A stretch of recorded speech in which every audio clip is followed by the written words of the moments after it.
C'est la devise du Québec, cône orange. Bien, ça me fait rappeler de ma ville. Montréal, c'est carrément ça, peu importe où est-ce que je vais voyager au Canada. Le cône orange, c'est devenu en quelque sorte le symbole de la métropole, tellement on en retrouve en grand nombre. On ne sait plus où aller dans Montréal. C'est partout. On doit virer d'un côté et de l'autre parce qu'il y a des cônes oranges et on perd beaucoup de stationnement à cause des cônes oranges. Il y a des rues fermées à cause des cônes oranges. Vous êtes piéton ou automobiliste? Je suis piéton, je fais du vélo. Je trouve que c'est pour le bien de la ville. Ce matin, on apprend qu'il y en a eu encore plus en 2025 qu'il y en a eu en 2024. Et ce qui est ironique, c'est qu'il y a eu moins de chantiers de construction. L'étude porte sur un quadrilatère bien précis. 343 cônes oranges ont été dénombrés entre les rues Sherbrooke et le boulevard René-Lévesque et les rues Guy et Drummond. La priorité, c'est d'agir.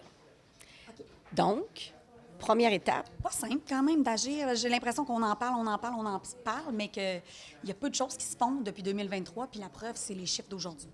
Bien, justement, on en a beaucoup parlé. On n'est pas dans un contexte d'amélioration, on est dans un contexte d'urgence.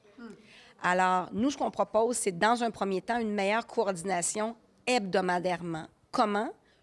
La création d'une cellule d'intervention. On a déjà de facto lancé une équipe qui est vraiment pour prendre ce dossier-là à bras-le-corps et on l'appelle peut-être ou pas cellule d'intervention, mais vraiment il y a une priorité là-dessus. Cette cellule-là, vous allez la mettre en application dès maintenant, c'est ça? On a déjà, dès la semaine prochaine, une rencontre prévue où on met à jour la mairesse qui veut être vraiment au cœur de ce dossier-là aussi. Tu vois, ça, c'est la preuve. Lui, on ne sait pas du tout à quoi il sert.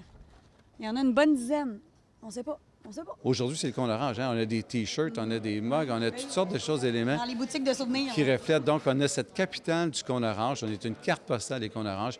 Moi, je suis un peu gêné, puis je pense que comme Montréalais, on devrait être gêné de plus en plus de ça. On veut faire quelque chose. On amène des pistes de solutions entre la Chambre de commerce et Tourisme Montréal.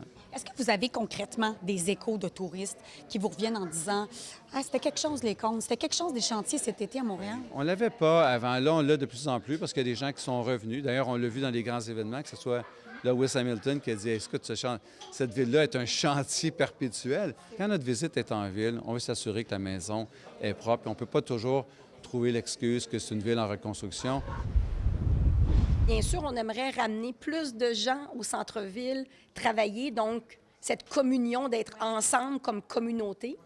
Et ça, ce que ça fait, c'est que ça supporte nos théâtres, nos restaurants, nos commerces de proximité, nos commerces de détail. Se déplacer à Montréal, c'est devenu un véritable parcours à obstacles. À preuve, 31 des chaussées sont en mauvais état et 25 des artères sont entravées. Un serpent à échelle, monte, descend toujours. À Montréal, Marie Cassimard pour Nouveau Info.